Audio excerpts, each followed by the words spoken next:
it's kind of interesting, is our rooms are not at all like a classical linear classroom where you have all these lines of students, because frankly, when people have lines of tables in the back, they feel safe back there. And so, the point of matter is, the first we always set up a room so we have access to all the students. No one can hide from us. So we put everything in inverse U's, and but inversed to the front.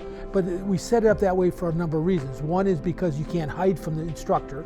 But it also allows us to be able to interact with them well, and I don't have to stand behind them, which a lot of people in public safety, in nursing, in mental health, and anything, they don't like people behind them. So I like to be able to get in front of them, so I can actually walk in the middle of the table, I can walk in and talk with them, and a lot of times I kneel down. I kneel down because I'm lower, but I'm not standing over them. Also, when I'm interacting with students, when I'm working with them, I can work with one at a time around the room, plus they see each other. The whole point of this is to create an environment where they're focused on the team and not the presenter in the front of the room. I mean, the old school was, I'm the college professor, you kind of take notes and you just kind of sit there.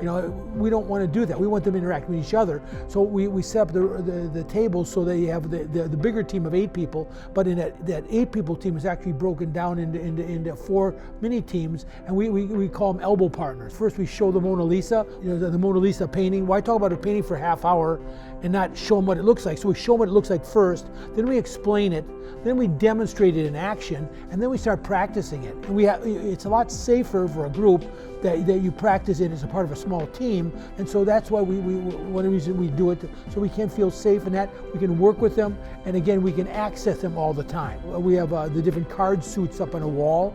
We have that up so that you can actually have different groups. And so we do a lot of playing cards. We break up the groups sometimes, and so they have to go back to your clubs. You have 6 people, you'll go to the clubs. And so they're constantly being forced to have movement together, talking together, rather than just sitting there and vegetating. We have to keep them interested. And so the more we can get them up and doing stuff, the better.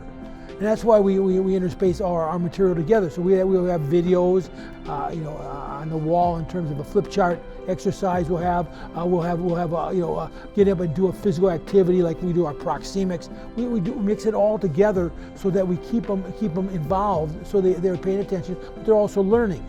A lot of times we do things just one time. So to the point we do something called a distant kneeling.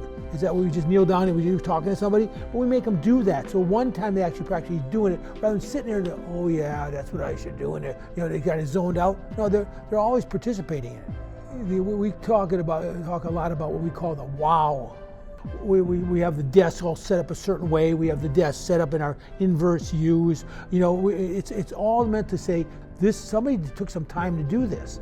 But also when they come to the door, we always meet them at the door. And we say, we use a universal greeting, something they're going to spend a lot of time on. Good morning, my name is Gary. I'm one of the instructors today. If you like, I can show you to your seat. Would you come with me? That's a universal greeting. Well, we show them to do that, and we shake their hands, and we ask. I'll time we say, "What's your name?" We say, "Well, my name is John." "What's your last name, John?" Because we do everything in alphabetical order, because we want to break up groups. So if you have a police officer sitting next to a nurse, sitting somebody from traffic enforcement, talking from a teacher, you get a lot of different points of view. And what they find out is they have all the same problems with different people, but it's all the same. Conflict is conflict. We've had numerous people tell us. They said, "I couldn't believe how welcome I felt here." I'll get up in front of the person, kneel down with them, and say, "Tell me, what do you think about the class?" "Well, have you had to use this stuff before?" "Yeah," and they tell me a story of a good use of the material, and guess what? That becomes a peace story that I can get them later to tell in the class. And so at the end of the day, we ask them, "What did you learn today?" I think enough of you to ask you what you learned today. Because I'm respecting you, but also we're developing a relationship. So they come in the second day, it's a different day. They now know what to expect, in terms of why we do what we do. So it's all to create that wow experience, that this is just going to be a great time, a great interaction, and I can feel safe here. We like to create an emotionally safe environment that they can feel safe.